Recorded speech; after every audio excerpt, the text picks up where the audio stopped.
안녕하세요. 사연에 빠지다의 DJ 민영입니다.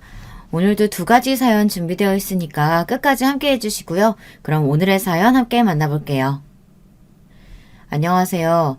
저는 시어머니를 모시며 행복한 일상을 보내고 있는 주부입니다. 나름대로 조금 특별한 사연을 가져오긴 했는데 제가 글솜씨가 없어서 어떻게 여러분께 전달을 잘할 수 있을지 모르겠어요. 저는 중소기업에서 영업일을 하시는 아버지와 가정주부 어머니 밑에서 외동딸로 태어났습니다. 말 그대로 평범한 집안이었어요.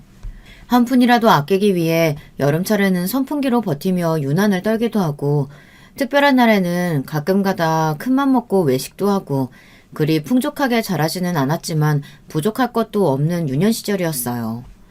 상고를 나와 졸업 후 바로 은행에 취업을 하게 되었습니다. 남편과는 은행 동료의 소개로 만난 사이였어요. 가벼운 마음으로 나간 자리였는데 생각보다 너무 멀끔하고 대화도 잘 통하는 사람이 나와 놀랐었던 기억이 납니다.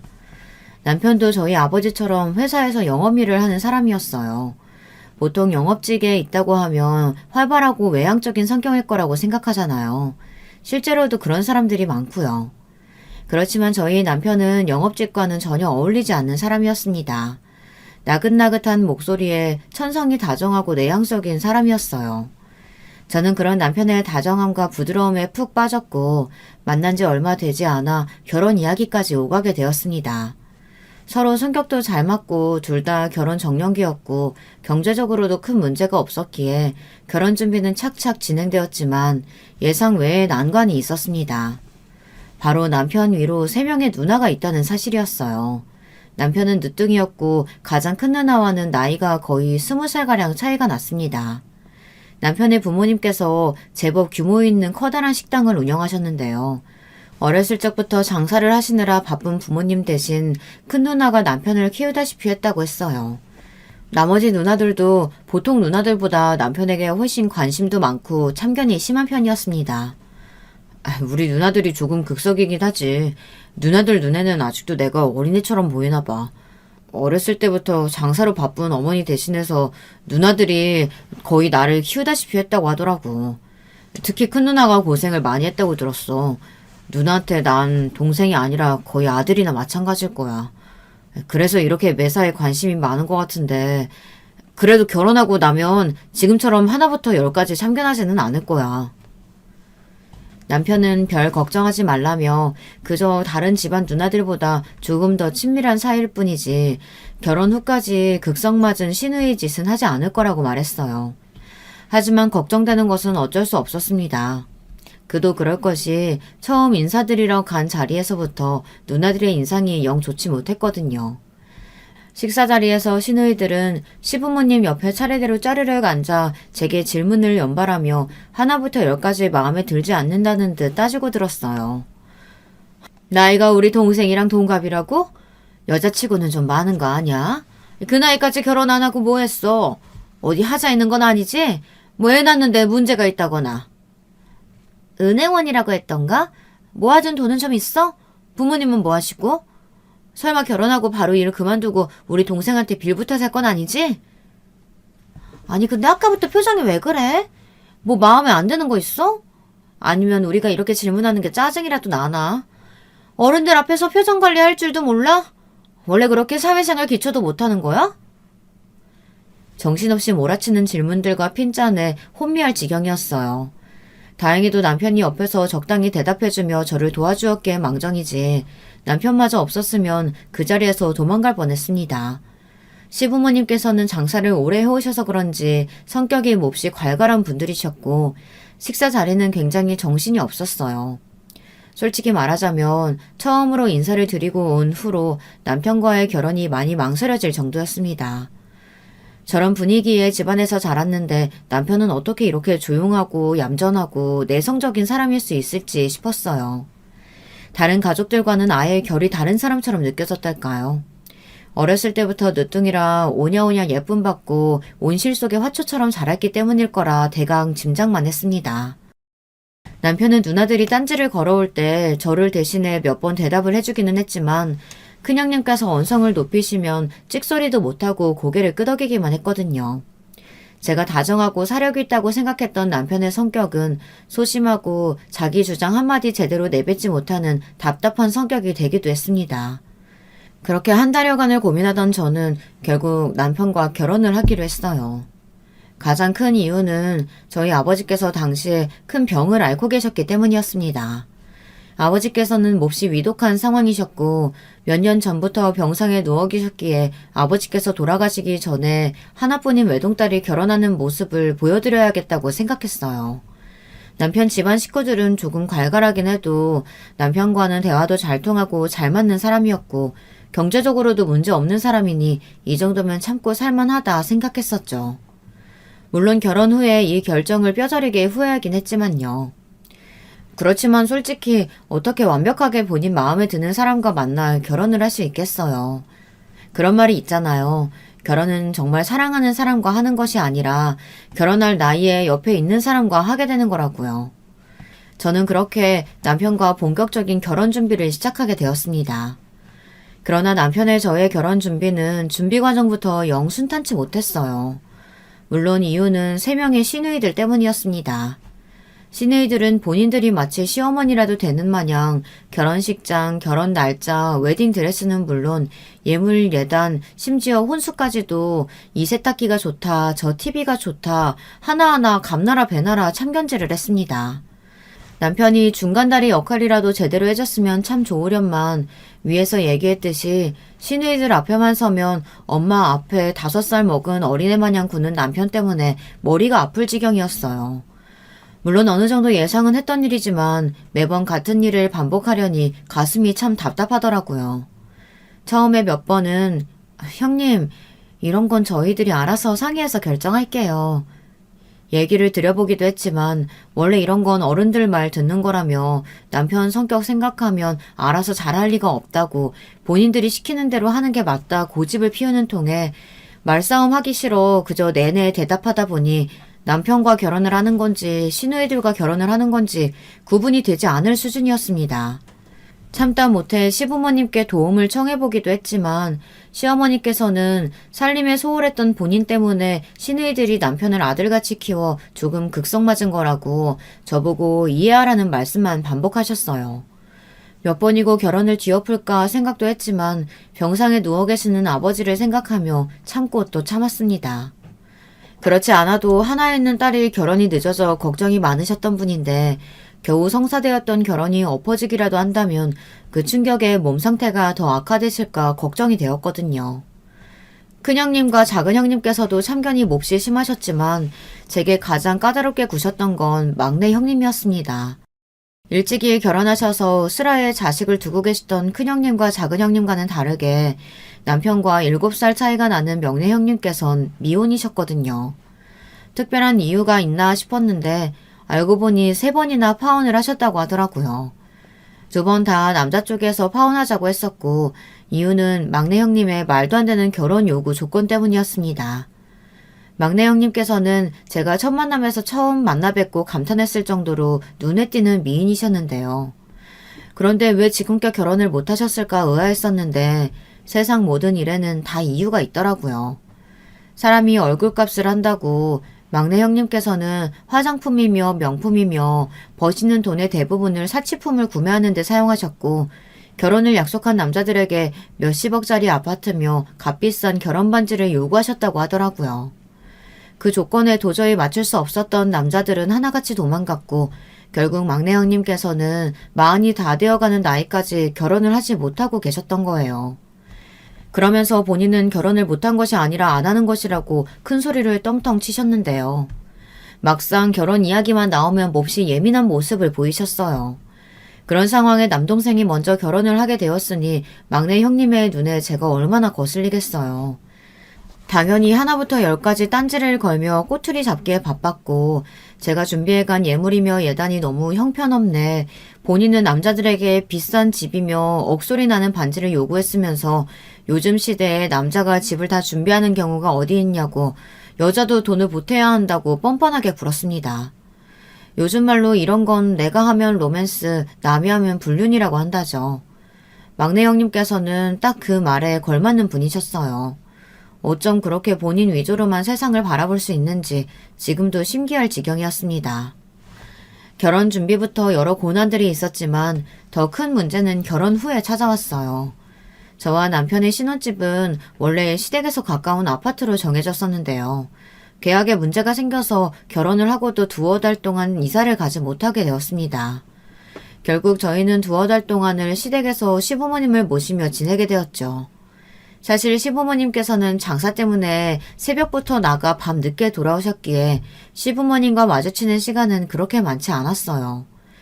꼭두 새벽에 일어나 함께 아침 식사를 하는 일이 조금 힘들기는 했지만 적어도 저에게 아침을 차리라고 하시지는 않았으니 이게 어디냐 싶었죠. 시어머니께서는 손맛에 자신이 있으신 분이셨기에 항상 요리를 본인이 하셨거든요. 그 외에도 청소며 빨래며 늘상 해왔던 일이었기에 큰 어려움은 없었어요. 사실상 시부모님을 모시고 지내는 것 자체는 아무런 문제가 없었습니다. 문제는 바로 시누이들이었어요. 큰형님과 둘째 형님께서는 시댁 근처에 사셨고 두 분 다 전업주부셨기에 하루가 멀다 하고 시댁을 찾아 여기가 청소가 덜 됐네. 아직 살림에 서툴러서 뭘 잘 모르네. 어머님께서 살림에 신경을 못 쓰시면 너라도 해야지 이러며 잔소리를 늘어놓았어요. 그나마 중간에 끼어서 제가 눈치를 주면 한마디라도 얹어주었던 남편도 출근 중이었으니 시누이들의 참견은 멈출 줄을 몰랐어요. 게다가 시간이 지날수록 참견을 넘어 저를 은근슬쩍 무시하고 비하하는 말까지 하시더라고요. 발끈한 제가 그런 발언은 좀 불편하다고 말씀드리니 애가 뭐가 그렇게 예민하냐며 우리가 틀린 말한 것도 아닌데 윗사람한테 어디서 눈을 똑바로 뜨고 따박따박 말대담했냐 성을 내셨고 몇 번의 말다툼 끝에 결국 저는 먼저 이야기를 꺼내봤자 아무런 도움이 되지 않는다는 사실을 깨달았습니다. 그렇게 저는 형님들의 잔소리를 한 귀로 듣고 한 귀로 흘리는 방법을 터득했고 매일 낮 시간마다 형님들 앞에서 불경이라도 듣는 기분으로 지내게 되었습니다. 사실 두 형님들께서 매일같이 찾아와 낮 시간 동안 소파에 앉아 차를 마시며 제게 잔소리를 늘어놓는 것은 그리 큰 문제도 아니었어요. 앞서 말했던 대로 그저 한 귀로 듣고 한 귀로 흘리면 그만이니까요. 가장 큰 골칫덩이가 따로 있었습니다. 여러분께서도 어느 정도 예상하셨겠지만 바로 막내 형님이었어요. 막내 형님께서는 미혼이셨기에 시부모님과 함께 시댁에서 지내고 계셨는데요. 형님께서는 백화점 판매원으로 일하고 계셨는데 일하느라 피곤하다며 새벽 아침 식사에는 참여하지 않으셨어요. 대신 9시쯤 느지막이 일어나 아침 식사를 따로 하셨는데요. 그걸 또 제가 일일이 차려서 대령해야 했습니다. 손이 어찌나 고급이신지 스스로 밥을 못 차려 드신다고 하더라고요.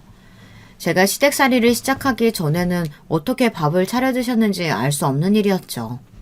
설마 하니 식당에 일 나가신 시어머니가 막내 형님 밥을 차려주려고 다시 돌아오시지는 않았을 거고 말이에요. 새벽부터 시어머니께서 해놓고 가신 음식을 데워 내어드리는 일이라 밥상을 차려드리는 일 자체는 그렇게 어렵지 않았어요. 하지만 매일같이 시간에 맞춰 시부모님도 아니고 시누이 아침을 대령하려니 정말 한여라도 된 듯한 기분이더라고요. 게다가 갈수록 요구사항도 어찌나 다양한지 앞으로는 식전에 사과랑 야채들을 갈아서 야채 주스를 만들어 오라니 본인 밥은 잡곡밥으로 따로 해서 가져오라니 처음 몇 번은 괜히 말싸움하기 싫어 시키는 대로 대령해 주었지만 막내 형님의 만행은 거기서 끝나지 않았습니다. 막내 형님께서는 항상 본인의 빨랫감을 제게 던지듯 맡기며 세탁소에 맡기라고 시켰어요. 비싼 옷들이니 특별히 손빨래를 해야 한다고 당연히 저에게 빨래를 떠넘겼어요. 너무나 황당한 마음에 제가 왜 형님 빨래를 손빨래까지 해야 하나요 하니 집에서 살림하는 사람이 그 정도는 당연히 해야지 왜 못하냐면서 집에서 놀고 먹으려고 그랬냐 적반하장으로 화를 내더라고요. 형님의 요구는 점점 도를 지나쳐갔고 결국 참다 못한 저는 먼저 이야기를 꺼내게 되었습니다. 형님, 솔직히 너무하신 거 아니에요? 제가 한두 번은 해드리는데 갈수록 정도가 지나쳐서요. 저 이 집 가정부 아니에요. 형님 전용 하녀도 아니고요. 밥 차려드리는 거야 제가 집에서 살림하니 해드린다지만 야채 주스며 잡곡밥이며 제가 요리사라도 되는 줄 아세요? 빨래도 그래요. 식구들 옷 세탁하면서 형님 뭐 같이 하는 건 어려운 일 아니에요. 근데 손빨래요. 형님 옷이 손빨래 해야 할 게 한둘이에요? 명품이다 뭐다 옷 끔찍하게 아끼시는 분이 왜 빨래는 직접 안 하시고 저한테 맡기세요? 게다가 뭐 세탁소에 맡기는 옷들은 알아서 맡겨지고 알아서 집으로 배달 오는 줄 아세요? 형님 바쁘시다 어쩌다 하시면서 매일 10시가 돼서야 출근하시고 퇴근하시고도 사람들이랑 술 마시러 다니기 바쁘잖아요. 형님 빨래에서 술 냄새 장난 아니에요. 매일 새벽에 몰래 들어오셔도 가족들 다 알아요. 그럴 시간 있으면 본인 빨래도 직접 좀 하시고 그렇게 좋아하시는 잡곡밥도 본인이 손으로 해드시지 그래요? 뭐야? 어디서 윗사람한테 이래라 저래라야. 그 싸가지는 어디서 배워먹었니? 너 가정교육 그렇게 받았어? 내가 몇 시에 출근을 하든 퇴근하고 뭘 하고 돌아오든 그게 너랑 무슨 상관인데? 그동안 알겠다 하면서 속으로는 아주 내 욕을 뒤집어지게 했겠다. 내 동생한테 어쳐 살려고 일도 그만두고 살림하면서 이 정도는 감수해야 하는 거 아니야? 제가 남편 뒷바라지 하려고 일 그만뒀지 형님 뒷바라지 하려고 살림 시작한 건 아니잖아요. 막말로 형님 말씀대로 제가 얹혀 사는 건 남편인데 왜 형님이 생색이세요? 제가 지금까지는 남편하고 시부모님 생각해서 참고 또 참고 형님 비위 맞춰드렸지만 더는 못하겠네요. 앞으로 저한테 뭐 시키지 마세요. 막내 형님께서는 저와 말싸움을 하자마자 바로 쪼르르 큰형님 작은형님께 달려가 저와 나누었던 이야기들을 일러 바치셨던 모양이더라고요. 막내 형님과 싸운 다음 날 불이 나게 시댁으로 달려오신 큰형님과 작은형님은 저를 보고는 언성을 높이셨습니다.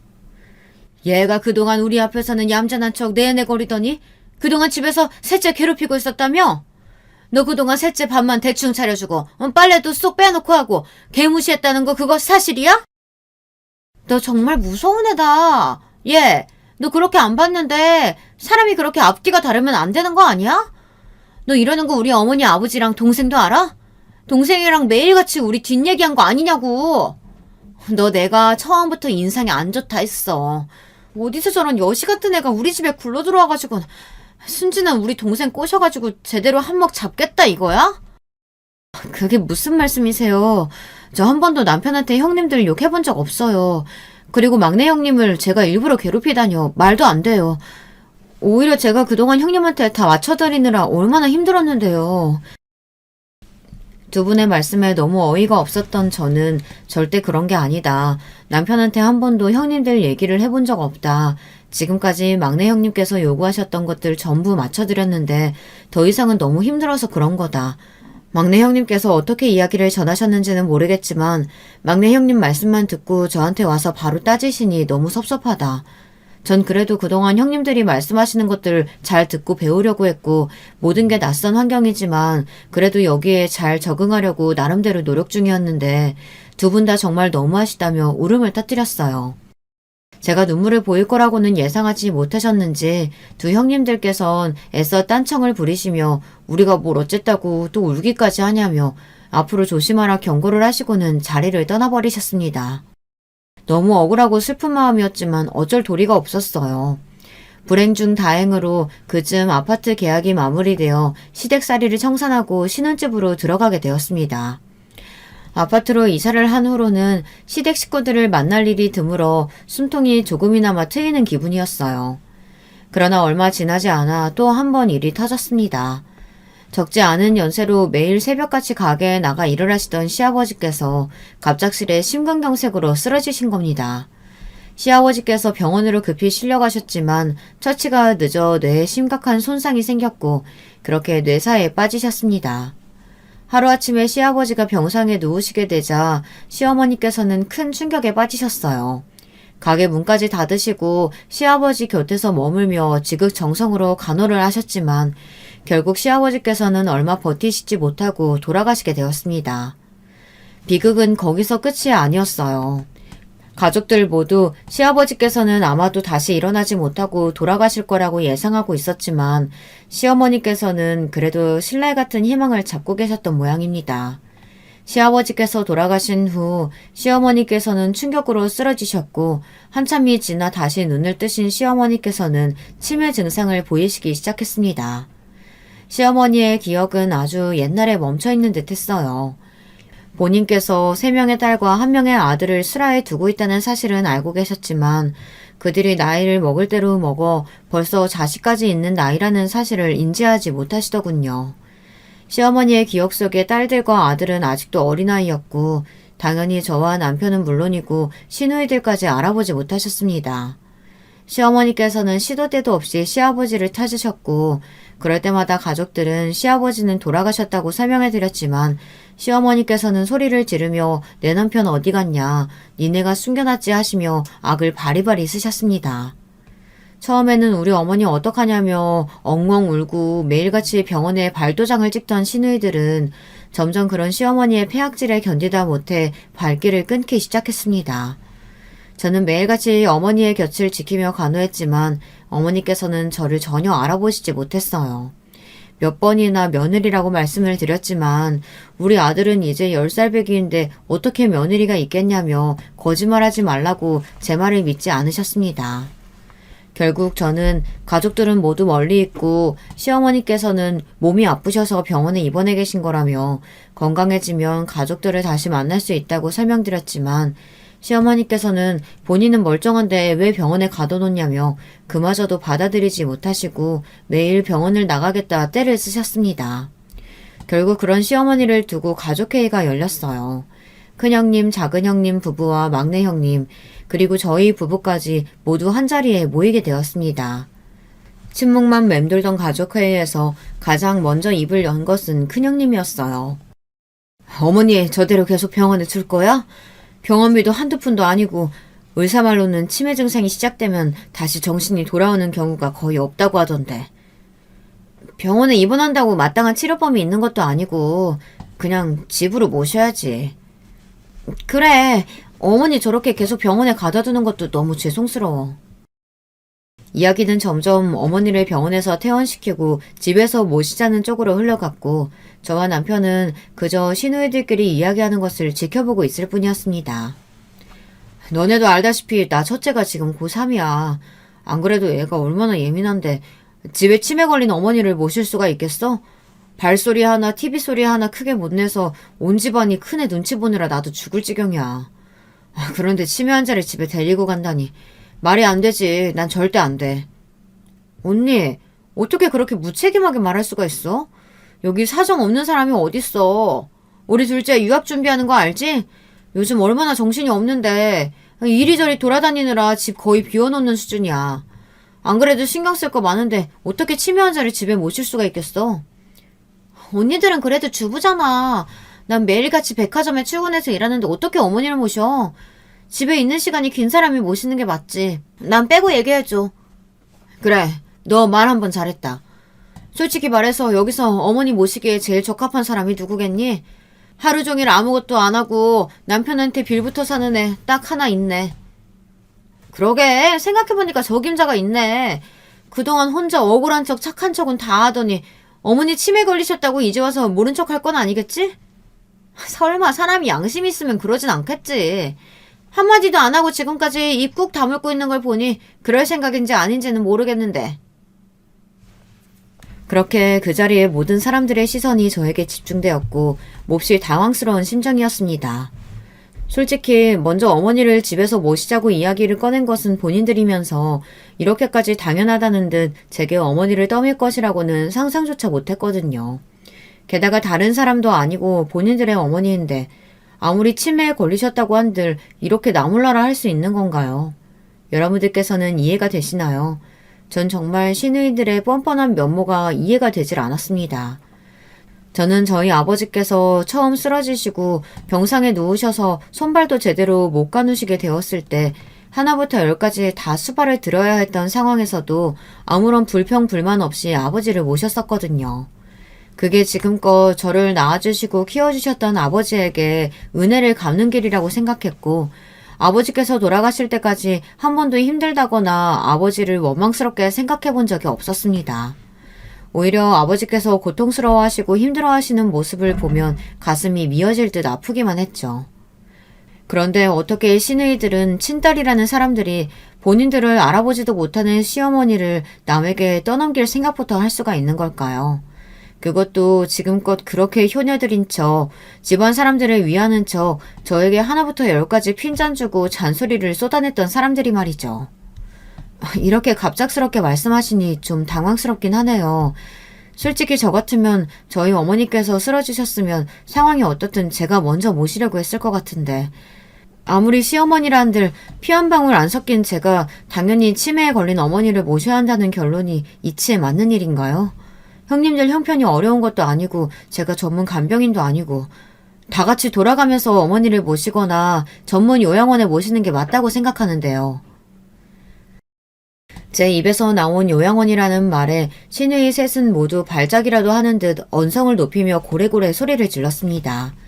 저 요망한 것이 어머니 저렇게 되시니 바로 태도 바꾸는 꼴을 보라면서요. 어디 딸들이 눈 시퍼렇게 뜨고 살아있는데 어머니를 시설에 처박으려고 하냐. 말이 되는 소리를 해라 화를 내셨고 저는 그런 반응이 도통 이해가 되질 않았습니다. 그렇게 어머니를 걱정하는 효녀라면 앞다투어 어머니를 모시겠다고 나서야 하는 거 아닌가요? 왜 본인들은 이런저런 핑계를 대며 빠져나가면서 저는 당연히 어머니를 모셔야 한다는 결론이 나는 건지 도저히 정상인의 사고방식으로는 이해할 수가 없더라고요.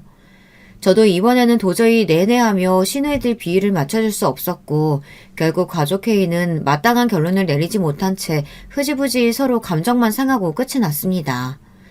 시누이들이 모두 돌아가고 그날 저녁 남편이 제게 조심스럽게 이야기를 꺼내오더라고요.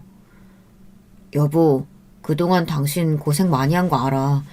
내가 중간에서 다리 역할을 잘 못해줘서 우리 누나들이 당신 고생 많이 시켰지. 여보, 근데 정말 너무 미안한데 우리 어머니 우리가 모시면 안 될까? 우리 누나들 성격 알잖아. 진짜 저러다가 아무도 어머니 안 모시고 어머니 병원에서 혼자 잘못되실까 너무 걱정돼. 일단 우리가 모셔보자. 조금만 모셔보고 안 되겠다 싶으면 그때라도 요양원으로 보내면 되잖아. 내가 당신한테 정말 더 잘할게. 앞으로 누나들이 뭐라고 하면 내가 나서서 막아줄게. 우리 어머니 너무 안쓰러워서 그래. 아버지 저렇게 되시고 한순간에 애처럼 변하셔서는. 제발 부탁이야 여보. 응? 남편은 눈물까지 흘리며 제게 애원을 했고 그런 남편의 모습을 보니 마음이 조금 약해지긴 하더라고요. 물론 앞으로 시누이들의 참견이나 간섭을 막아주겠다느니 하는 말들은 전혀 믿음이 가지 않았지만 부부 사이라는 게 뭐겠어요. 맨날 속고 살면서도 그래도 다시 한번 기대하고 믿어보고 내 이익보다는 상대방을 먼저 생각하면서 사는 게 부부잖아요. 솔직히 말해서 치매에 걸리신 시어머니를 모시는 일이 절대 가벼운 마음으로 시작할 수 있는 일이 아니었지만 저는 결국 눈물 어린 남편의 부탁에 백기를 들게 되었습니다. 제가 시어머니를 모시기로 했다는 소식에 시누이들은 모두 반색이었어요.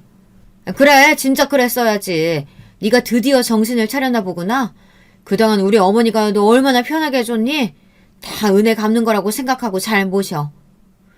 혹여나 우리가 안 보는 곳이라고 어머니 함부로 대하기만 해. 매일같이 전화해서 확인해 볼 거니까 그렇게 알고. 우리 어머니 입맛 까다로운 거 알지? 반찬도 좀 신경 쓰고. 가게를 못 하셔서 적적하실 테니까 모시고 나들이 좀 나가고 그래. 어찌나 뻔뻔하게 제게 참견질을 해대는지 그 주둥이들을 콱 쥐어받고 싶은 심정이었습니다. 알아서 잘 모실 테니 연락하지 말라. 불만 있으신 형님들께서 어머님 데려가서 모셔라 하니 그건 또 싫었는지 입을 꾹 다물더라고요. 그렇게 저와 남편은 병원에 계시던 어머니를 저희 집으로 모셔왔고 어머니께서는 여전히 저와 남편을 알아보시지 못하셨지만 잠시만 저희 집에 계시면 가족들이 곧 데리러 올 거라는 제 말에 미심쩍어 하면서도 얌전히 저희를 따라오시더라고요. 어머니께서 워낙 괄괄하시고 기골이 장대한 여장부셨던 터라 힘이 굉장히 세고 말투도 험하신 분이셨어요. 정신이 멀쩡하실 때는 그런 어머니가 참 든든하고 대단하게 느껴질 때가 많았지만 어린아이처럼 변해버리신 지금은 혹여나 불상사가 일어날까 걱정이었는데 생각보다 일이 잘 풀려 다행이었습니다. 어머니를 저희 집에 모신 후로도 참 많은 일들이 있었어요. 치매 환자를 태어나 직접 마주한 것도 간호한 것도 처음이었으니 공부할 것들이 산더미였습니다. 가장 큰 문제는 목욕이었어요. 어린 아이를 목욕시키는 것이 아닌 덩치가 큰 성인 여자를 목욕시키려고 하니 참 막막하게 느껴지더라고요. 시어머니를 처음 목욕시켜드리기 전 인터넷과 책을 보며 공부를 많이 했죠. 혹여나 제가 실수해서 어머니 기분을 상하게 해드릴까, 몸에 무리가 가지는 않을까 싶어서요. 그런데 이상하게도 어머니께서는 목욕이며 화장실 용변이며 대부분의 치매 환자가 실수하고 어려워하는 부분들을 혼자서도 척척 잘 해내셨습니다. 처음에는 걱정되는 마음에 어머니께서 목욕하실 때 문 앞에서 전전긍긍 기다리기도 했는데 매번 별 문제 없이 잘 마치고 나오시더라고요. 참 다행이라고 생각하긴 했지만 조금 이상한 부분이기도 했습니다. 그런 행동 외에는 어머니께서는 어린아이처럼 구셨거든요. 말도 안 되는 것으로 떼를 쓰기도 하시고 본인이 결혼했다는 사실 자체를 잊기도 하시고 종종 기억이 돌아오시기도 하셨습니다. 물론 아주 잠시 동안이었지만 어머니께서는 그런 본인의 모습을 몹시 부끄러워하셨어요. 한평생 누구의 도움도 받지 않고 여장부처럼 살아오신 분이니 그 심정이 이해가 갔습니다. 저는 그런 어머니를 최선을 다해 정성스레 모셨어요. 어머니와 지내는 시간이 길어질수록 처음에 겁먹었던 것보다 훨씬 모시기가 수월하더라고요. 물론 제가 어머니를 잘 모셔서였다기보다는 다른 특별한 이유가 있기는 했지만 그 당시에는 그 사실을 전혀 눈치채지 못했으니까요. 저희 집에 시어머니를 맡긴 후 시누이들은 정말로 코빼기도 비추지 않았습니다. 반년 정도 되는 기간 동안 한 두어 번 찾아온 것이 다였어요. 그것도 어머니께서 좋아하시는 음식들을 마련해서 싸운다던가 시어머니를 모시고 나가 나들이를 한다던가 그런 일들은 일절 없었고 순전히 제게 참견하고 시비를 걸기 위해 온 것처럼 보였습니다. 형님들께서는 가끔 전화해서 어머니께서는 잘 지내고 계시냐, 우리가 못 본다고 뒤에서 몰래몰래 괴롭히는 건 아니냐, 제게 쓸데없는 시비를 걸기는 했지 정말 어머니를 위한 행동은 단 하나도 하지 않았어요. 입으로 하는 효도가 저런 거구나 싶더라고요. 아마 시드니들은 바다에 빠지면 셋 다 주둥이만 둥둥 뜰 거예요. 그래도 저런 여자들도 딸들이라고 시어머니께서는 평생 동안 한 몸 바쳐 장사하며 키우셨을 텐데 시어머니가 몹시 안쓰럽게 느껴졌습니다. 어머니께서는 가끔 가족들을 그리워하셨는데 그럴 때마다 제게 옛날 이야기를 해주시고는 했어요. 어머니의 이야기를 들어보면 어머니께서는 표현은 서투셨지만 가족들을 정말 아끼고 사랑하시는 분이셨습니다. 시누이들이 아주 어렸을 적에 있었던 일들도 다 기억하고 계시더라고요. 그런 분을 이렇게 나몰라라 남이나 다름없는 며느리에게 떠맡겨놓고 관심도 없는 딸들이라니 정말 마음이 아팠습니다. 그런 어머니께 저는 딸들도 분명 어머니를 너무너무 보고 싶어 할 거라고 조금만 더 저희 집에 계시다 건강해지면 꼭 가족들을 만나뵐 수 있을 거라 습관처럼 말씀드리곤 했습니다. 그러던 어느 날이었어요. 어머니께서 저희 집에 계시다는 사실을 잊기라도 한 것처럼 마냥 찾지 않던 시누이들이 약속이라도 한 듯 말도 없이 셋이 함께 저희 집에 갑작스레 찾아왔더라고요.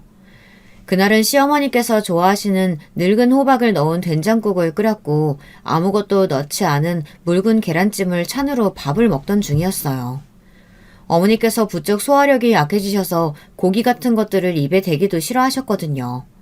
집에 들이닥친 시누이들은 밥상을 보자마자 이것 좀 보라며 내가 이럴 줄 알았다고 셋이서 혀를 차더라고요. 지금까지 겨우 이런 반찬으로 어머니 밥 해드리고 있었던 거야? 내가 이럴 줄 알았어. 큰애 때문에 잠깐 신경 좀 못 썼다고 이렇게까지 어머니를 푸제접해도 돼? 우리 어머니 고기 없으면 밥 안 드시는 거 몰라? 내가 진작부터 와서 확인을 좀 했어야 되는데 참나. 형님 그런 거 아니에요. 어머님 요즘 소화기가 많이 약해지셔서 드시는 게 예전 같지가 않아서요. 된장국도 어머님이 좋아하셔서 끓인 거고 요즘 제일 잘 드시는 반찬이 계란찜이에요. 얘가 어디서 뻔뻔하게 거짓말이야? 어머니 가게 운영하실 때 콩고물이라도 떨어질까봐 앞에서 내내거리면서 착한 척은 있는 대로 하더니만 이제 치매 걸리셔서 사리분별 못하니까 그냥 네 마음대로 함부로 대하는 거 누가 모를 줄 알아? 언니들 그러니까 내가 말했잖아. 매일같이 와서 확인을 해야 한다니까. 이럴 줄 알고 말 안 하고 왔지. 온다고 했으면 또 어떤 표정으로 연기를 했을지. 어머님 조금 아프셔서 그렇지 사리분별은 다 하세요. 어머니 앞에서 그게 무슨 말씀들이세요. 큰딸도 못 알아보시는 분이 무슨 사리분별은 사리분별이야. 언제까지 그렇게 착한 척 할 거니? 예, 어머니 가게 전세계약서랑 통장 집에 있지? 네? 갑자기 그건 왜 찾으세요? 그런 서류 같은 건 본 적 없는데요. 네가 혹시 가져다가 뒤에서 딴짓이라도 할까봐 그런다 왜? 진짜 본 적 없어? 없을 리가 없을 텐데. 너 지금 알면서 모르는 척 하는 거지? 제가 무슨 딴짓을 한다고 그러세요, 형님. 저 정말 몰라요. 됐다. 이제 충분하니 다들 그만 좀 해라. 시어머니의 호통에 다들 놀라 어머니를 바라봤어요. 어머니께서 타이밍 좋게 잠시 정신이 돌아오신 건가 싶었지만 뒤이어 이어진 어머니의 말씀에 집안이 발칵 뒤집혔습니다. 새아가, 나 사실 치매 걸린 거 아니다. 남편 죽고 나서 잠깐 정신이 이상했던 건 사실이지만 지금은 아주 멀쩡해. 그때 형님들 표정을 저만 봤다니 다시 생각해도 아쉬워요. 경악과 당황으로 물든 표정이 어찌나 볼만하던지요. 큰형님께서는 딸리는 목소리로 이거 지금 어머니께서 헛소리 하시는 거지 하며 현실을 부정하셨고 작은 형님과 막내 형님께서도 당황하셨는지 제대로 대답도 하지 못하고 입만 뻐끔대고 있었습니다. 헛소리? 네가 듣기엔 이게 헛소리처럼 보이냐? 가게 계약서랑 통장은 다 어디다가 빼돌리려고? 이 못된 거사! 이어진 시어머니의 호통에 큰형님께서는 냅다 바닥에 무릎을 꿇고는 어머니의 바지가랑이를 붙잡으셨어요. 뒤이어 작은 형님과 막내 형님까지 어머니에게 달라붙어 어머니 저희가 얼마나 걱정했는지 아시느냐며 돌아오셔서 다행이라고 거짓 눈물까지 보이더라고요. 당연히 그간 멀쩡한 정신으로 형님들이 하는 꼴을 봐오셨던 어머니께서는 그런 거짓 눈물에 눈 하나 깜빡하지 않으셨습니다. 내 배나 내 손으로 키운 것들이 피 한 방울 안 섞인 며느리보다 못할 거라고는 상상조차 못했다. 치매 걸린 애미는 나 몰라라 하면서 돈은 받아가고 싶더냐? 꼴도 보기 싫으니까 당장 썩 꺼져라! 결국 시누이들은 모두 쫓겨나듯 집을 떠났고 한바탕 벌어진 난리에 저는 아직도 어안이 벙벙했어요. 도대체 어떻게 된 일인가 하니 시어머니께서는 저를 앉혀놓으시고 긴 이야기를 시작하셨습니다. 알고 보니 시어머니께서는 엄청난 부잣집 출신이셨어요. 원래대로라면 집안에서 정해준 정혼자와 결혼해 탄탄대로 인생을 살아가셔야 했겠지만 시어머니의 아버지 회사에서 일하던 평범한 직원인 시아버지와 사랑에 빠져 집안의 반대를 무릅쓰고 독립하셨던 것이었습니다. 회사를 그만둔 시아버지와 시어머니께서는 함께 작은 가게를 차렸고 두 분이서 밤낮으로 열심히 일하며 지내온 덕에 지금은 제법 규모가 큰 식당이 되었다고 합니다. 그렇게 가족들과의 연을 끊고 살아가시던 어느 날 시어머니의 부모님께서 교통사고로 한날 한시에 돌아가시게 되었습니다. 소식을 들은 시어머니께서는 장례식장에 찾아갔는데 거기서 만난 변호사가 몹시 의외의 말을 전해왔다고 합니다. 바로 시어머니께서 200억짜리 건물을 상속받게 되었다는 사실이었죠. 오래전 집안과 연을 끊고 나와 살았던 시어머니였기에 전혀 예상하지 못했던 소식이었고 변호사에게 이유를 물으니 시어머니의 형제들은 오래전부터 유산 때문에 상속 싸움을 하느라 집안이 시끄러웠고 시어머니의 부모님께서는 본인들 뜻을 거스르고 집을 나가긴 했지만 적어도 다른 형제들처럼 본인들 욕심에 추한 꼴을 보이지 않았던 시어머니에게 가장 큰 유산을 남겨놓고 가신 것입니다. 그렇게 시어머니께서는 갑작스레 200억짜리 건물의 소유주가 되셨지만 그 사실을 가족들에게 모두 비밀로 했다고 했습니다. 아마 시어머니의 형제분들을 보며 느낀 바가 있으셨던 거겠죠. 유산이 많아봤자 형제 자매들끼리 사이만 나빠질 뿐이라고 생각하셨던 것 같습니다. 그렇게 본인에게 건물이 있다는 사실을 숨기고 오랜 세월 살아오시다가 시아버지께서 갑자기 쓰러지시고 나서 본인도 언제 어떻게 쓰러질지 모른다는 위기감이 드셨다고 합니다. 시어머니께서는 슬슬 건물에 대한 이야기를 자식들에게 꺼내야겠다고 생각을 하셨고 그 이야기를 하기 위해 자식들 모두 시아버지께서 입원해 계시던 병원으로 불렀습니다. 그러나 시어머니께서는 병실 문 앞에서 큰형님과 작은형님께서 나눈 이야기를 몰래 엿듣고는 마음이 복잡해지셨다고 합니다. 아버지 돌아가시고 나면 아마도 가게 문 닫겠지? 가게 정리하시면 생기는 돈은 바로 우리한테 나눠주시려나? 아버지 저렇게 되신 거 보면 아마 어머니도 그리 오래는 못 사시지 않을까 싶어. 미리미리 유산 관련해서 이야기 좀 해놔야겠어. 막내는 당연히 찍소리도 못할 거고 셋째는 미혼이라 책임질 가족도 없으니까 우리 둘이 적당히 나누는 게 맞지 않겠어? 원래대로라면 자식들에게 건물 이야기를 꺼낸 뒤 지금껏 본인을 대신해 고생을 많이 해온 큰딸을 위해 건물을 물려주고 나머지 식구들에겐 가게를 정리한 나머지 유산을 물려줄 생각이었다고 하셨지만 시어머니께서는 두 딸의 이야기를 듣고 생각이 많아지셨습니다. 그러던 와중 시아버지께서 돌아가셨고 어머니는 충격으로 쓰러지셨습니다. 깨어나신 직후에는 정말 정신이 오락가락 하셨다고 합니다. 그러나 시간이 지날수록 다시 머리가 맑아지기 시작했고 이내 완전히 정상으로 돌아왔다고 합니다. 시어머니께서는 치매가 아니라 충격으로 잠시 머리에 문제가 생기셨던 것이었죠. 정신은 완전히 멀쩡해지셨지만 시어머니께서는 병원의 발길이 뚝 끊긴 시누이들을 보며 한동안 계속 치매인 척을 해야겠다고 생각하셨다고 합니다. 이 정도까지 내 자식들이 엉망일 거라고는 생각도 못했다.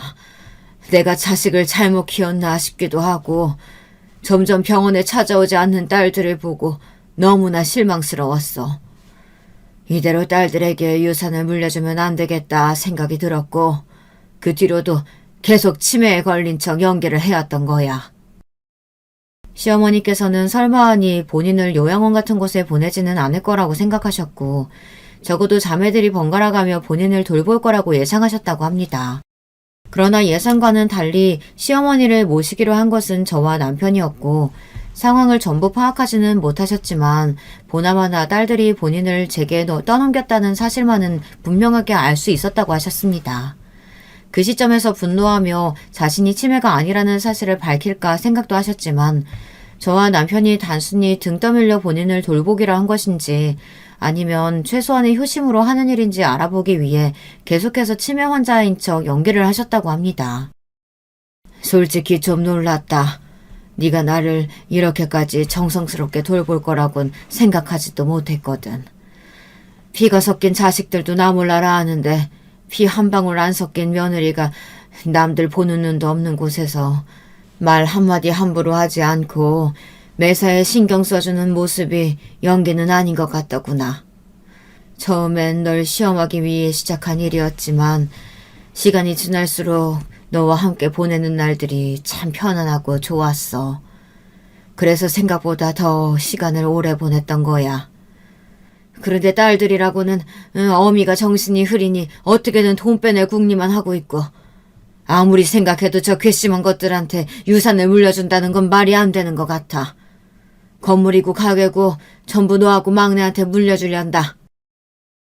어머니의 말씀에 저는 난색을 비치며 유산을 받으려고 한 일이 아니다. 저도 처음엔 솔직히 등 떠밀려서 어머니를 모시게 된 거다.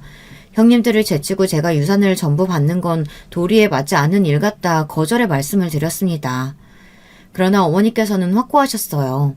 저런 자식들은 있으나 마나라며 저렇게 매사에 자기들 실속만 챙기며 이기적으로 구는 것을 보니 유산 같은 건 없어도 잘 먹고 잘 살 거다.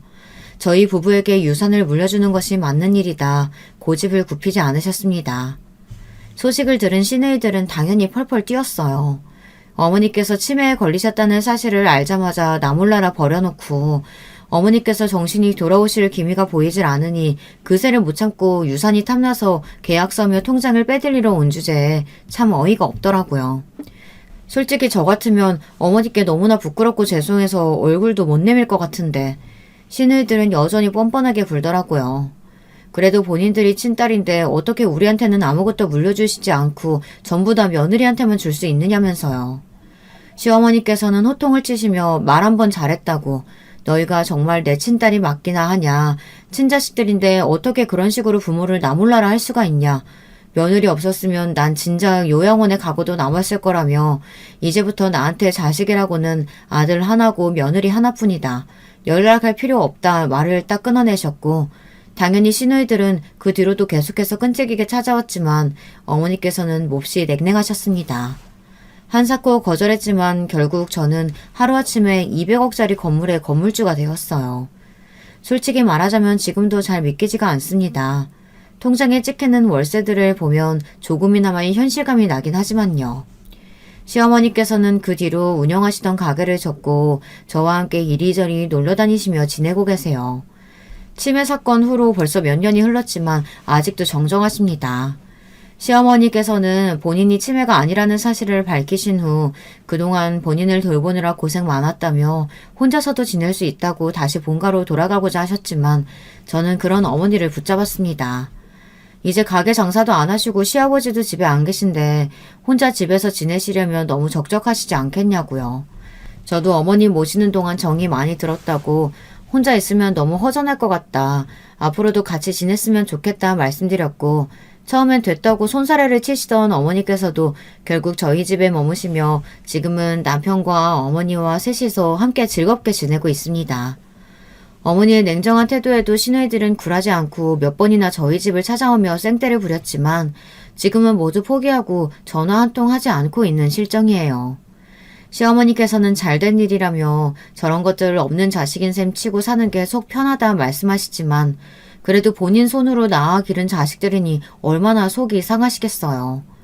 어머니께서 씁쓸한 모습을 보이실 때마다 저랑 남편이 딸들 몫까지 더 잘하겠다고 애교를 부리곤 합니다.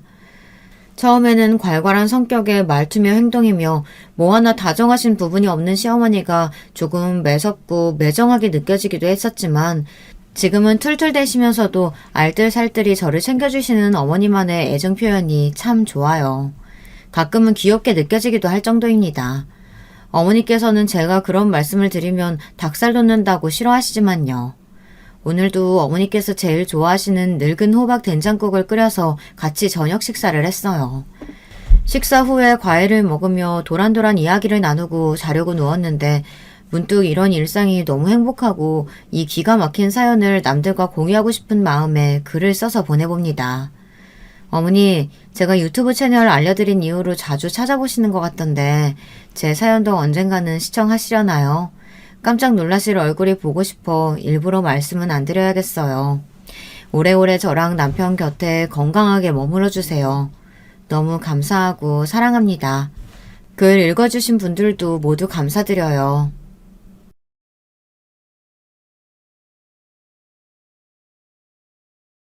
여러분, 두 번째 사연 시작하기 전에 좋아요, 구독 꼭 눌러주실 거죠? 그럼 두 번째 사연 바로 시작합니다.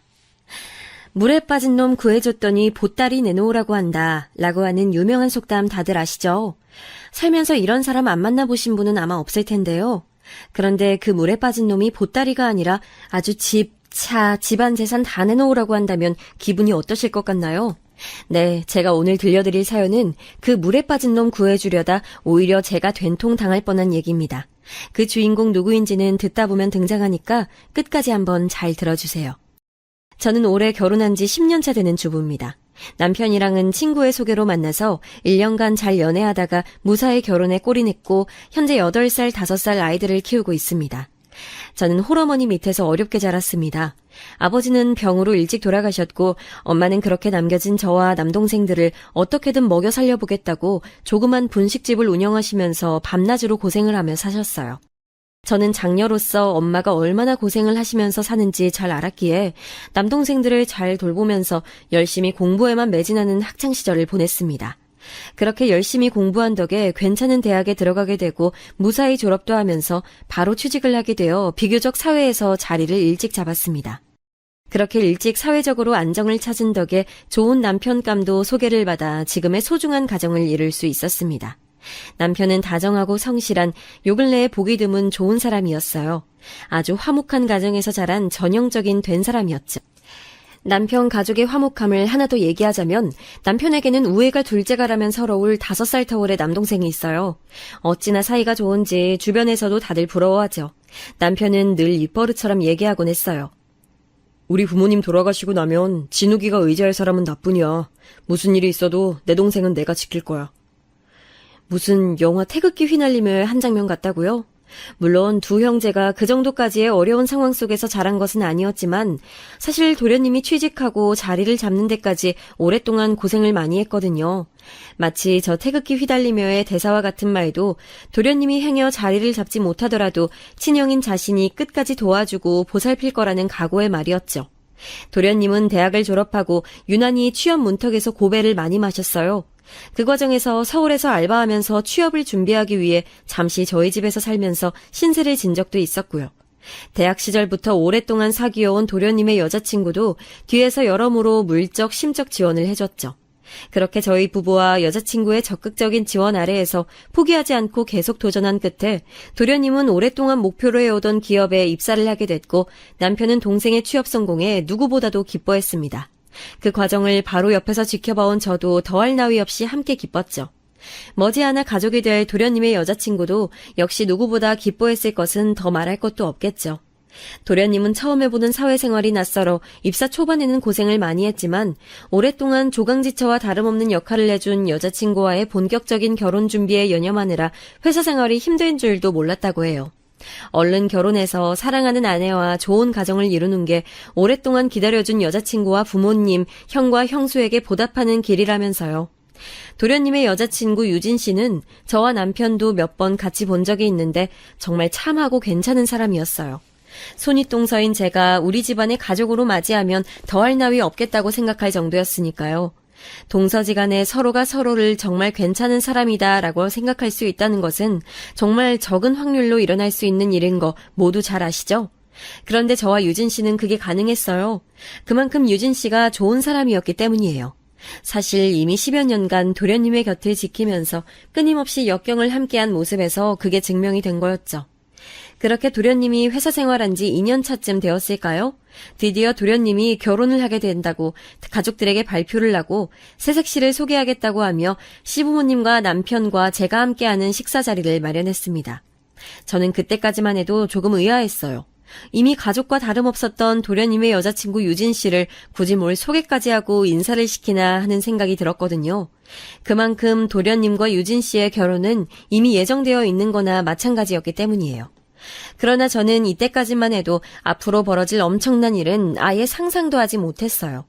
그렇게 도련님의 새색시를 저희에게 인사시키던 날 문을 열고 들어온 새색시의 등장에 저희는 모두 깜짝 놀랄 수밖에 없었습니다. 유진 씨는 온데간데 없고 웬 처음 보는 아가씨가 들어오면서 도련님의 신부 될 사람이라고 인사를 하는데요.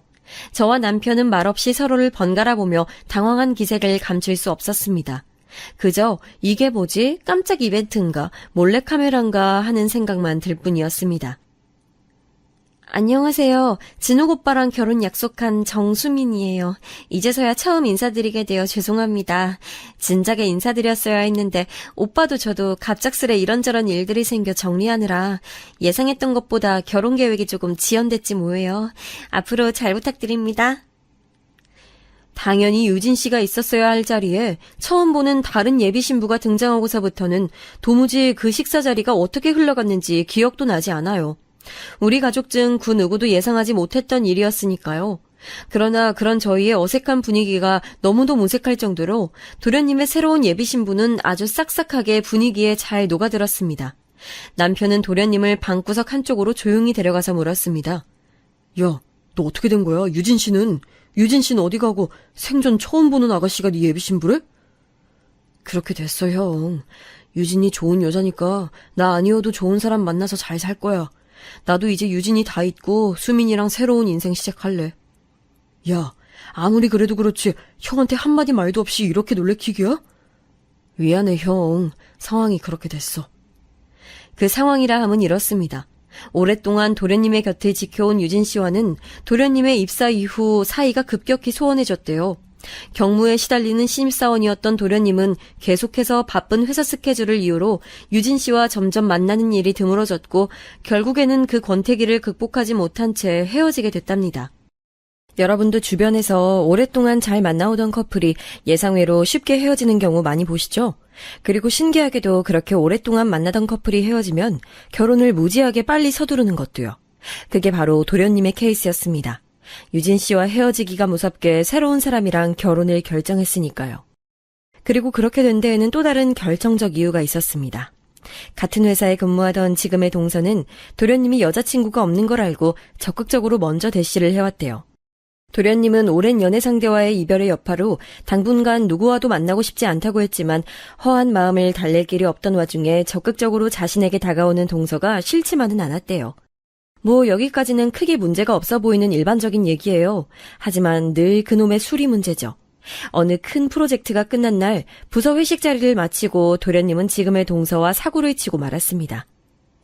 진욱 씨, 우리 둘이 한 잔 더 할래요? 오늘 생각보다 회식도 일찍 끝났는데.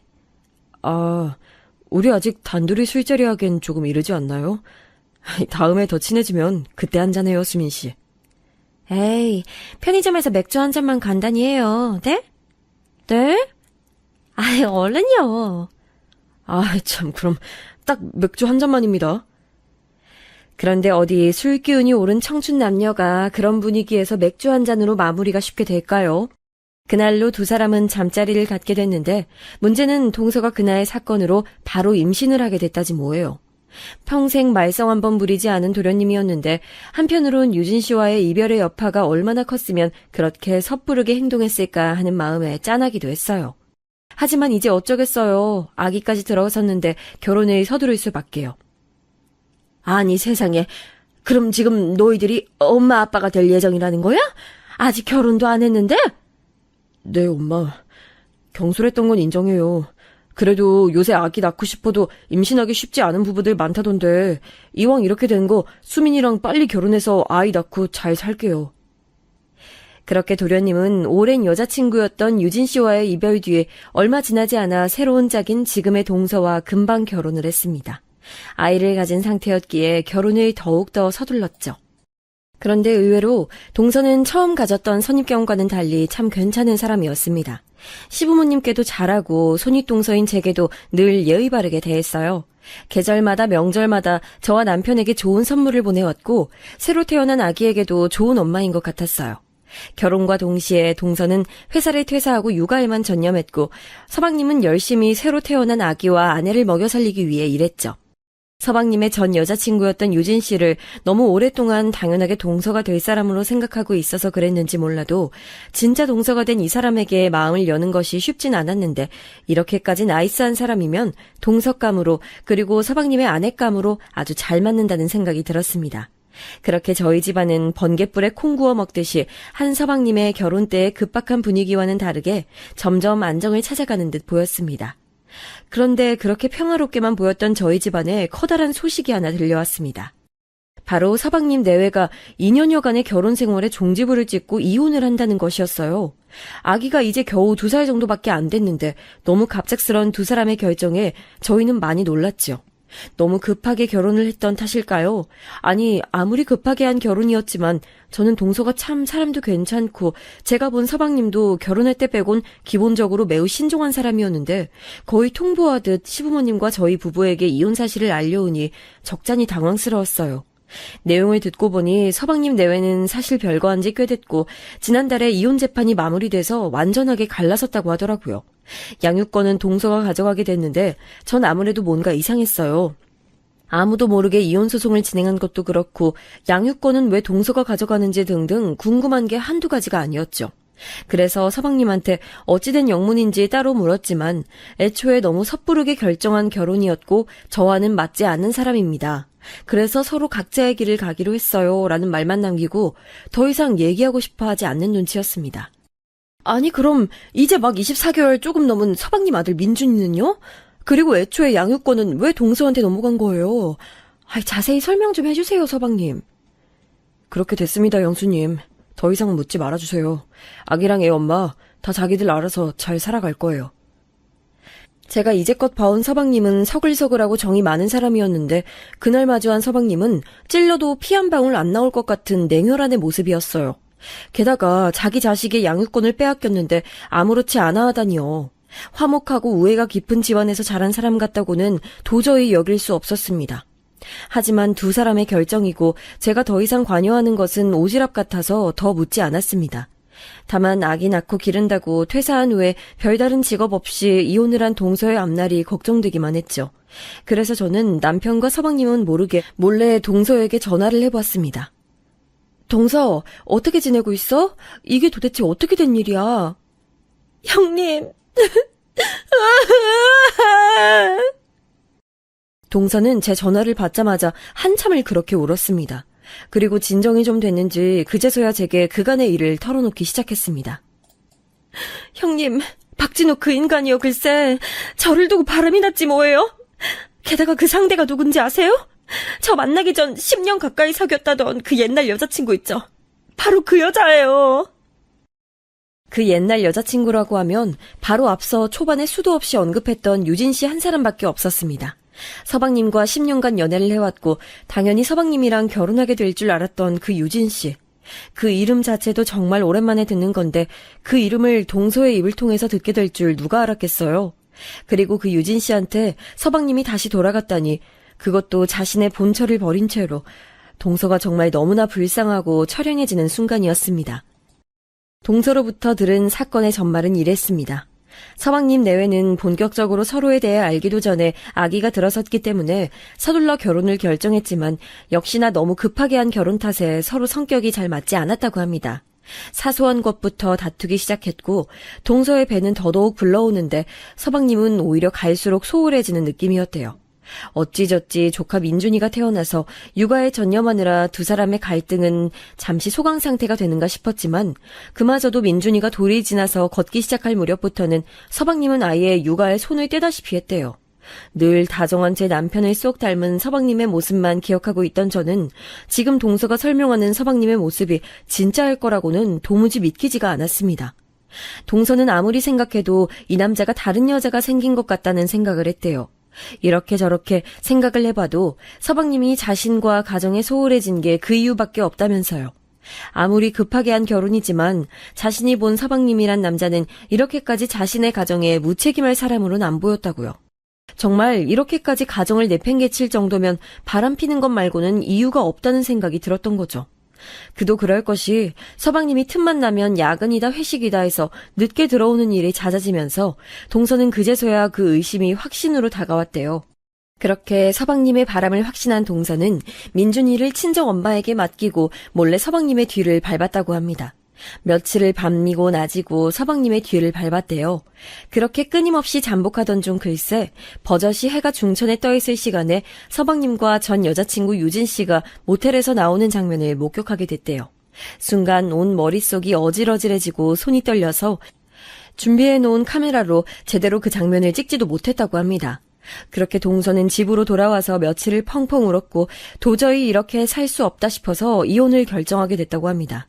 본격적으로 서방님을 앉혀놓고 추궁을 했는데 서방님은 아무렇지 않은 듯 두 사람의 불륜을 수긍했대요. 너가 원하면 이혼하자면서요. 정말 이 대목을 듣는데 제가 알던 서방님의 모습이 아니었어요. 아니 그리고 제가 알던 서방님의 전 여자친구 유진 씨도 아무리 옛사랑이 그립다고 이렇게 남의 가정까지 파탄낼 사람은 아니라고 생각했거든요. 정말 못 믿을 게 사람 속이라는 생각이 들면서 인간이라는 존재에 대해 회의감이 들기 시작했습니다. 더 황당한 건 뭔 줄 아세요? 서방님이 변호사를 얼마나 잘 썼는지 동서가 신청한 상간자 위자료 청구 소송이 아예 기각되었다고 하더라고요. 그리고 마지막 희망을 걸었던 재산 분할도 가정주부였던 동서가 자산 증식에 기여한 바가 거의 인정되지 않아 거의 한 푼도 못 받고 민준이와 함께 쫓겨난 것과 다름이 없게 됐대요. 그렇게 현재 친정엄마 집에 얹혀 살면서 하루하루 힘들게 민준이를 키우고 있다고 했습니다. 친정엄마가 낮에 민준이를 봐주는 동안 동서는 돈이 되는 부업이며 알바는 뭐든 다 했다고 해요. 애초에 친정이 여유롭지도 않았고 경력이 단절된 동서를 채용해주는 회사도 아예 없었답니다. 급기야는 여기저기서 돈을 빌려서 육아와 생활비를 충당했는데 그것도 더 이상 감당해낼 수 없는 수준으로 불어나서 정말 다음 달부터는 길거리에 나가 구걸이라도 해야 하는 상황이 됐다고 해요. 오죽하면 불법적인 일을 해서라도 돈을 벌어볼까 하는 안 좋은 생각까지 하게 됐대요. 저는 이 대목을 듣는데 서방님이 많이 원망스러웠습니다. 그래요. 이혼한 전처는 미울 수 있어요. 그런데 사람이라면 자기 자식을 생각해서라도 이렇게까지 이혼하자마자 등 돌리면 안 되는 것 아닌가요? 저는 홀어머니 혼자 저를 어렵게 키우시던 모습이 동서의 모습과 겹쳐서 저도 모르게 그만 눈시울이 붉어졌습니다. 동서 힘든 마음 어떤 건지 내가 잘 알 것 같아.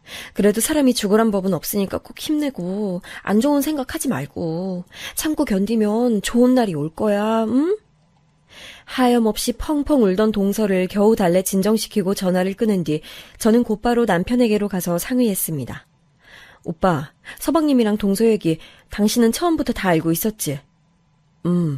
근데 여보 정말 미안한데 우리 그 얘긴 더 이상 하지 말자. 자기들이 알아서 할 일이고 이미 법적인 절차까지 모두 마치고 잘 갈라섰잖아. 아니 오빠, 나도 두 사람 일은 더 이상 관여하고 싶지 않아. 그런데 어린 민준이 생각하면 서방님 이렇게까지 하면 안 되는 거 아니야? 왜 내 얘기는 제대로 듣기도 전에 그렇게 막아서는데? 오빠 내가 홀어머니 밑에서 얼마나 힘들게 자랐는지 몰라? 두 사람 일은 두 사람 일이고 저 어린 민준이는 어떻게든 도와야지. 나 두 번 얘기 안 한다. 다시는 진욱이랑 재수씨 얘기도 그리고 민준이 얘기도 입에 올리지 마. 이건 경고야. 저는 항상 다정했던 남편의 강압적인 태도에 큰 상처를 받았습니다. 팔은 안으로 굽는다더니 냉정하기 짝이 없는 서방님을 두둔하는 남편의 모습에서 어쩌면 내가 알던 남편도 서방님처럼 찔러도 피 한 방울 안 나올 냉혈한은 아닐까 하는 두려움이 엄습했습니다. 그렇게 저는 불쌍한 동서의 사정과 차가운 남편의 태도 때문에 방 안에 들어가 홀로 눈물을 훔쳤습니다. 잘못하다간 저의 결혼 생활까지 잘못되는 건 아닐까 하는 생각이 저를 더 괴롭게 만들었습니다. 제가 얼마나 어렵게 한부모 가정에서 자란 것을 뻔히 아는 남편이 제 얘기를 들어보기도 전에 다그치듯 막아서며 무섭게 말하는 모습을 보는데 누군들 그런 생각이 안 들겠어요. 아마 제 결혼 생활 중 가장 섭섭했던 순간을 꼽으라면 바로 이 순간인 것 같습니다. 그렇게 상처만 가득했던 그 사건이 있고 며칠 후 동서에게 전화가 왔습니다. 형님, 잘 지내시죠? 저 사실 부탁이 있는데요. 뭔데 동서? 얘기해봐. 내가 도울 수 있는 일이면 뭐든지 도울게. 저는 남편에 대한 반발심에서라도 동서를 더욱더 적극적으로 도와야겠다는 생각이 들었습니다. 그게 저 돈 좀 빌려주실 수 있을까요? 제가 이젠 정말 형님 아니면 더 이상 도움을 청할 곳이 없어서 이렇게 염치 없이 부탁드려요. 동서가 제게 경제적으로 도움을 요청해 올 것을 예상 못한 바는 아니었습니다. 다만 돈 거래는 항상 신중해야 되는 법이라서 동서가 먼저 요청을 해오기 전에 제가 먼저 얘기하지 않았을 뿐이었죠. 사실 가족끼리도 돈 거래를 하는 것이 아니라고 하지만 동서의 딱한 사정을 너무나 잘 알고 있던 터라 그 부탁만은 왠지 쉽게 거절할 수가 없었어요. 게다가 자꾸만 저를 홀로 키우신 친정엄마 생각이 나서 그런 동서의 사정만은 그냥 모른 척 넘어갈 수 없었습니다. 앞으로 민준이 저 어린 것을 혼자 키워나가려면 얼마나 고되고 힘이 들까요? 그래서 저는 동서의 부탁에 더 고민하지 않고 큰 결심을 했습니다. 제게는 결혼하고서도 꾸준히 직장 생활을 하면서 비상시에 쓰려고 차곡차곡 모아왔던 돈이 있었는데요. 그것을 과감하게 동서에게 빌려주기로 했습니다. 그래, 동서, 얼마나 필요한데? 그게 이미 빌려주셨던 분들한테 갚고 당장에 급한 생활비 쓰려면 2천만 원 정도 필요한데요. 그 돈 다 안 빌려주셔도 돼요. 그냥 가능하신 만큼이라도 도와주시면 감사하겠습니다. 알겠고, 계좌번호 불러봐, 얼른. 네? 형님, 진짜 도와주시는 거예요? 정말 감사해요. 정말 감사해요. 저는 동서에게 받은 계좌로 그 자리에서 시원하게 5천만 원을 쏴줬습니다. 동서가 처음 요청한 2천만 원보다 무려 3천만 원이나 더 많은 금액이었죠. 아니 형님, 저 이렇게까지 필요 없어요. 이게 웬 큰돈이에요. 동서도 알다시피 나도 홀어머니 밑에서 컸잖아. 앞으로 민준이 혼자 키우려면 어쩌면 지금처럼 억울하고 힘든 일 더 많을지도 몰라. 언제든 힘든 일 있으면 연락하고 지금 빌려준 돈은 천천히 갚아. 혹시 민준이 키우면서 더 필요한 거 있으면 또 연락하고. 그리고 오늘 돈 빌려준 거는 우리 애아빠한텐 절대 비밀이다. 형님, 정말 감사해요. 저 민준이 진짜 잘 키울게요. 정말 이 은혜 잊지 않을게요.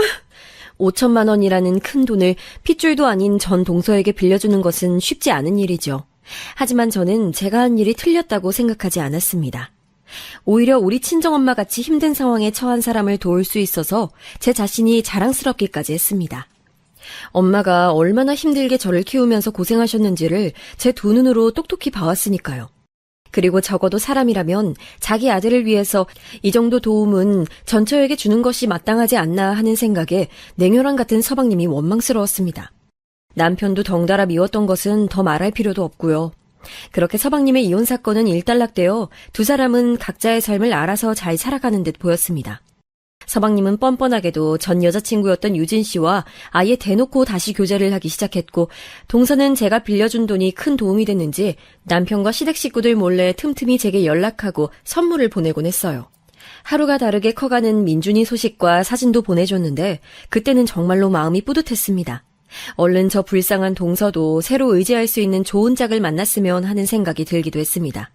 그렇게 모든 것이 다시 평화로워져만 가던 어느 날, 이 모든 제 시댁 스토리에 거대한 지각 변동을 가져올 톡 하나가 저에게 날아왔습니다.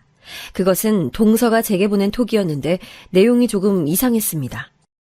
오빠, 이제 우리 형님한테 저번에 뜯어먹은 5천만 원도 다 써가는데 이번엔 또 무슨 핑계로 전현돈 더 뽑아먹지? 이제 오빠가 머리 좀 굴려봐. 매번 철철이 연락하고 선물 보내고 아주 귀찮아 죽겠어. 저는 그 톡을 보는 순간 그대로 핸드폰을 바닥에 떨궜습니다. 덜덜 떨리는 손이 더 이상 핸드폰을 쥐고 있을 수 없었거든요. 심장이 철렁 내려앉고 다리에 힘이 풀렸습니다. 동서가 말하는 오빠는 대체 누구인 걸까요? 아니, 그보다 저한테 돈을 더 뽑아먹겠다고요? 이제껏 저한테 보였던 친절한 모습은 다 거짓이었다고요? 저는 동서가 다른 사람에게 보냈어야 할 그 톡을 제게 잘못 보낸 것을 눈치채고 금방이라도 지워버릴까봐 얼른 캡처를 하고 동서에게 전화를 했습니다. 역시나 예상했듯 동서는 전화를 받지 않았고 전화를 끊고 톡을 확인해보니 동서는 역시나 재빨리 그 톡을 삭제한 상태였습니다. 전화는 받지 않으면서 금세 톡에다가는 한마디 덧붙이더군요. 어머나 형님, 제가 친구한테 톡을 보낸다는 걸 형님께 잘못 보냈었네요. 혹시 읽으신 건 아니죠? 별 내용 아니니까 신경 쓰지 마세요. 저는 그 뻔뻔한 톡 내용에 한참을 멍하니 바닥에 주저앉아 있었습니다. 내가 알던 착하고 가엾은 동서가 알고 보니 꽃뱀과 다를 바가 없는 사기꾼이었다니. 그리고 그 피해자가 나라니. 빌려준 돈 5천만 원보다도 제가 믿고 가엾게 여기며 돌봤던 사람의 실체를 알게 되어 더욱 상처가 됐습니다. 네, 맞아요. 제가 맨 처음에 얘기했던 물에 빠진 놈 구해줬더니 이제는 제 간의 내장까지 다 빼먹으려다가 딱 걸린 그 나쁜 인간이 바로 이 동서예요. 저는 흐트러진 정신을 겨우 부여잡고 동서에게 곧바로 답장을 했습니다. 동서, 이제까지 내가 만만해 보였지? 뭐? 전현한테 돈을 더 뽑아먹어? 야, 인생 실전이야. 조만간 사기죄로 형사고소 들어갈 거야. 콩밥 먹을 준비해라. 그렇게 남긴 톡에 동서는 미친 듯이 제게 다시 전화를 걸어댔지만 저는 일절 받지 않았습니다. 아니, 그날 이후로는 아예 동서로부터 오는 모든 연락을 차단했고 정식으로 고소 절차를 준비했습니다. 그 과정에서 남편에게 지난 일들을 솔직히 털어놨어요. 딱 봐도 이렇게 인면소심을 한 동서에게 당한 것이 저뿐만은 아닐 것 같은데 남편과 서방님도 계속 무언가 숨기는 것 같으니 이참에 다 허심탄회하게 얘기해보고 싶어서요. 그리고 그것이 재판을 진행하는데 중요한 사항이기도 하고요. 제 자초지종을 들은 남편은 펄쩍 뛰며 말했죠. 뭐? 당신 미쳤어? 5천만 원을 빌려줬다고 그 쓰레기 같은 인간한테? 그러니까 처음부터 동서의 실체에 대해서 말해줬으면 좋았잖아. 이미 벌어진 일이야. 나 정식으로 형사고소 진행할 거니까 그동안 나한테 서방님이랑 동서 얘기 안 한 거 있으면 지금 다 얘기해. 정말 미치겠네. 내가 당신까지는 안 엮이게 하려고 일부러 말을 아끼고 있었건만 그 사이에 순진한 당신까지 꼬드겼을 줄이야. 그러니깐 그동안 아꼈다던 그 말이 뭐냐고. 서방님은 갑자기 왜 그렇게 쥐도새도 모르게 이혼한 건데? 이건 당신이 당사자들한테 직접 듣는 게 제일 좋을 것 같아. 어차피 진행 중이던 다른 소송건도 있으니까 잠깐만 기다려봐. 그게 무슨 말이야, 오빠? 다른 소송건이 또 있다니? 남편은 제 말을 듣는 둥 마는 둥 급히 서방님한테 전화를 걸어 자초지종을 설명하더니 오늘 저녁에 저희 집에 유진 씨랑 들르라고 했습니다. 상황을 전해들은 서방님은 퇴근하자마자 지체 없이 유진 씨와 함께 저희 집으로 왔습니다. 유진 씨, 정말 오랜만이에요. 이렇게 다시 만나게 될 줄은 몰랐어요. 근데 오빠, 왜 유진 씨까지 같이 오라고 한 거야? 진우가, 너가 형수한테 그간의 일들 자세히 설명 좀 해줘봐. 형수님, 저도 형 전화 받고 정말 많이 놀랐습니다. 그 나쁜 년이 이제는 형수님한테까지 마술을 뻗치다니. 네, 저도 이제서야 동서가 얼마나 나쁜 년인지 알게 됐어요. 근데 서방님이랑은 도대체 무슨 일이 있었던 거예요? 왜 그렇게 아무도 몰래 이혼을 한 거예요? 그렇게 듣게 된 서방님과 동서의 이혼의 전말은 실로 경악을 금할 수 없었습니다. 처음엔 그저 단순히 동서가 저에게 그랬던 것처럼 서방님에게 기생충처럼 달라붙어서 아무것도 하지 않고 서방님이 벌어다주는 돈으로 호의호식하려는 정도였겠거니 생각을 했는데요. 서방님이 해준 얘기는 이런 것들과는 사이즈 자체가 달랐습니다. 너무나 엄청난 얘기여서 어디부터 어떻게 순서를 정리해서 얘기해드려야 할지 감도 잘 안 오지만 차분히 잘 정리해서 얘기드려 볼게요. 이제까지 청취자 여러분과 제가 알기로는 서방님과 동서는 전 여자친구였던 유진 씨와의 이별 이후에 만나고 관계를 가지게 된 것으로 알고 있었잖아요. 그런데 그게 아니라 동서의 임신이 먼저였습니다. 그러니까 서방님과 전 여자친구 유진 씨가 아직 사귀던 중 서방님과 동서가 잠자리를 가지게 되어 임신을 했고, 그것 때문에 오랜 신뢰를 쌓아온 두 사람의 관계는 파탄이 남과 동시에 서방님은 이미 들어선 아기 때문에 어쩔 수 없이 빠른 결혼을 선택한 거예요. 여기까지 들으면 서방님이 둘도 없는 쓰레기 같지요? 근데 조금만 더